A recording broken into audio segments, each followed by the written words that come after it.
उत्तराखंड।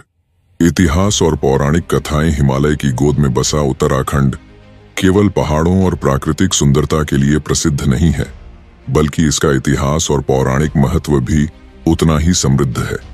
इसे देवभूमि कहा जाता है क्योंकि यह स्थान अनेक देवताओं, ऋषियों और महापुरुषों की तपस्थली रहा है।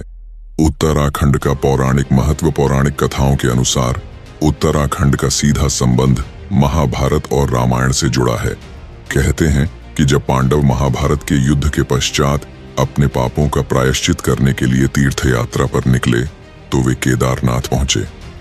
यहीं पर भगवान शिव ने उन्हें दर्शन दिए और इस स्थान को दिव्यता का आशीर्वाद मिला। बद्रीनाथ धाम को भी भगवान विष्णु की तपोभूमि कहा जाता है, जहां उन्होंने नर नारायण के रूप में तपस्या की थी।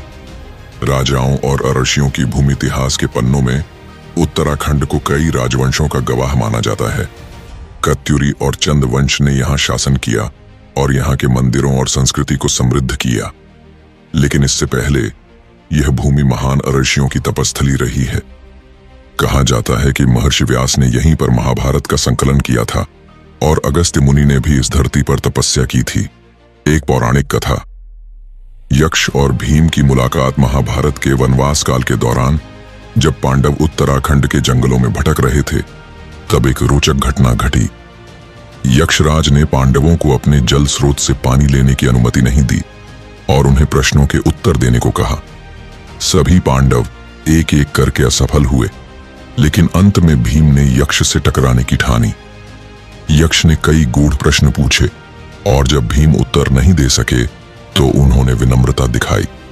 उनकी भक्ति और ज्ञान देखकर यक्ष प्रसन्न हुए और उन्हें जल पीने दिया। यह स्थान आज भी यक्ष सरोवर के रूप में प्रसिद्ध है। कुमाऊं और गढ़वाल। दो ऐतिहासिक क्षेत्र। उत्तराखंड दो प्रमुख भागों में बंटा है, गढ़वाल और कुमाऊं।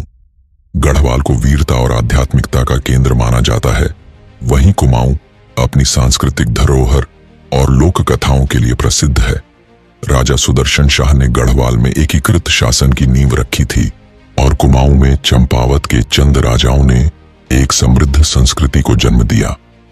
आज का उत्तराखंड 9 नवंबर 2000 को उत्तराखंड उत्तर प्रदेश से अलग होकर एक नया राज्य बना।